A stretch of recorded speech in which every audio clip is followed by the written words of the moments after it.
Hello everyone, welcome back to Classic Automotive Services.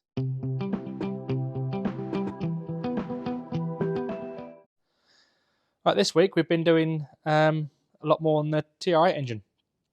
We've got the heads back from the machine shop and got them all reassembled and back on the engine. We've rebuilt all the rocker shafts. We'll show you one of the old rocker shafts in a minute. And the head work we done to the heads. What we had done was the valve guides were K-lined as they were quite badly worn. So what a K-line is, it's a insert they put in the valve guide, which they then ream to size to suit the valve.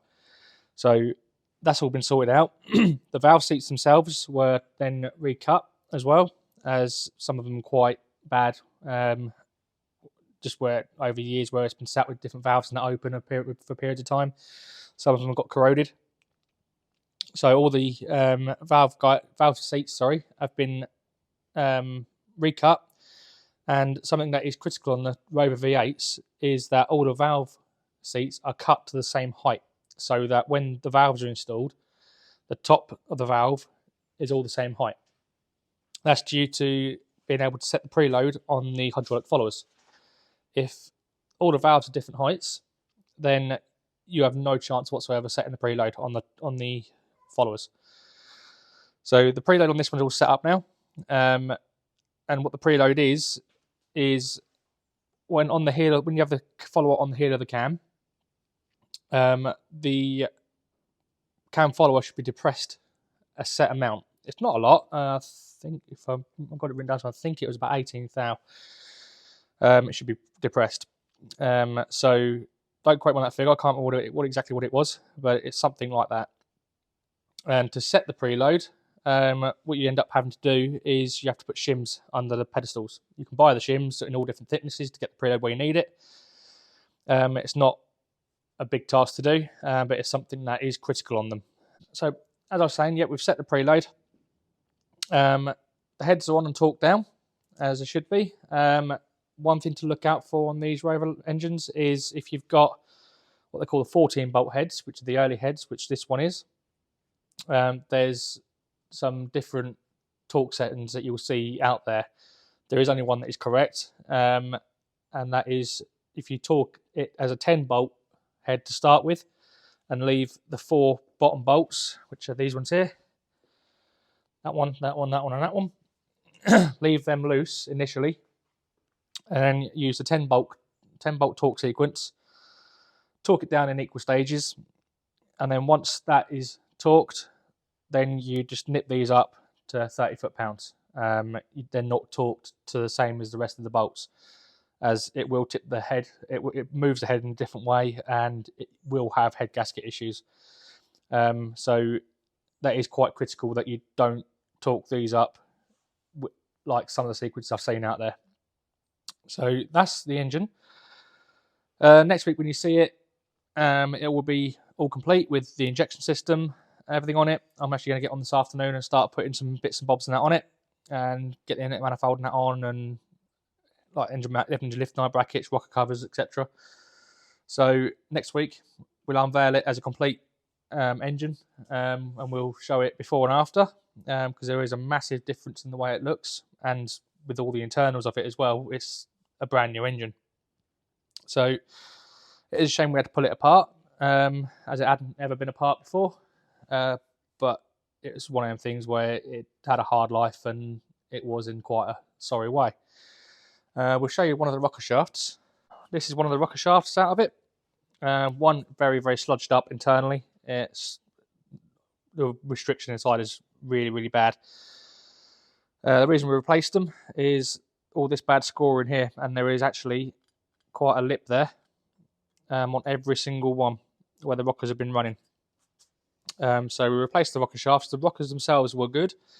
The size of them was actually really good. They were a nice fit on the new shaft. So all we did was refaced. I refaced the pad where it runs on the valve, as that had some wear in it. So we've got plenty of photographs that all stripped down and through the stages of them being rebuilt. Something else we've done for the TR8 is the calipers. As I said last week, we got them back from the platers. I've now reassembled them with new stainless steel pistons. They're plated in the correct finish. New stainless steel pistons, new seals, and the bolts have all been cleaned and re-blackened in the correct black finish. These bolts, they weren't actually plated. When I removed them, you could see there were the black finish on them, not plated. So they're done in the correct black coating. So they're ready to be refitted. The only thing that I've got to do to them is I've got to get some new bleed nipples. I did get the old bleed nipples out and had them replated, but the plating didn't come out that great on them. They were too corroded, really. So they still look quite manky. Although they're nice and shiny, they're quite pitted and they're not the best looking. So I'm going to just put some nice new bleed nipples in it. The Cortina, we've been pressing on with the Cortina as well. The engine is down at the machine shop, as I think I mentioned last week. The cylinder head's all done, which was in last week's video.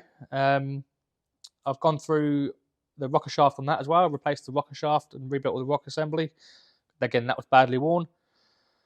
Oil pump has all been stripped, checked and rebuilt, ready to be refitted. Sump's been cleaned and painted. Pulleys have all been cleaned and painted. Rocker cover has all been stripped and cleaned and is part of the way through the painting process. That's in base coat at the moment, as I'm doing something slightly different with it.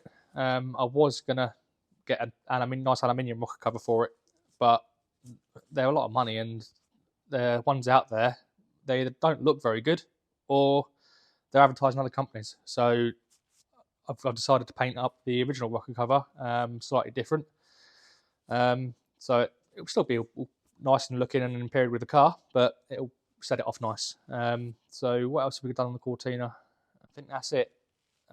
Just waiting for the crank and block to come back, really. I've got the con rods to clean up and balance.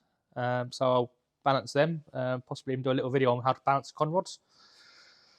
As it's not just a case of weighing them and making them all the same weight. You've got to balance them what they call end for end. So I'll probably do a little video on balancing con rods. Have we got anything else on the TR8 this week? No, I don't think so. Other than that, I'm picking all the powder coating up on Monday. I spoke to the company on Friday, and they've said it will all be ready for me to pick up Monday afternoon. So that's all the suspension components, subframe, drain arms, back plates for the axle. There's a huge amount of parts that have been powder coated this time around. All the radiators around, for example. So once that's back, I've got all the parts to reassemble it all, put all the new bushes and everything in, and I can then finish assembling the back axle with the back plates back on it, get the brakes built back up on it, and once the engine's back together, that's the entire running gear for the prototype absolutely finished, ready to be refitted. So it's actually, although it looks like it's quite far away, it's not actually that far away. Then I'll get onto the shell and do a few repairs and get it painted, and it should come along very, very quickly then. So yeah, it's coming along leaps and bounds very quickly. So yeah, it's going to be a nice car when it's done. Well, it's going to be brand new. So I know a few people are actually following the build on the Rover V8. If you do have any questions or are in doubt with anything, please get in touch and give us a call, and we will we'll help you out if we can. I'd rather someone phone up and if they weren't sure about something, then destroy their engine. So we'll be happy to help. So on that note, please like and subscribe, and we'll see you next week.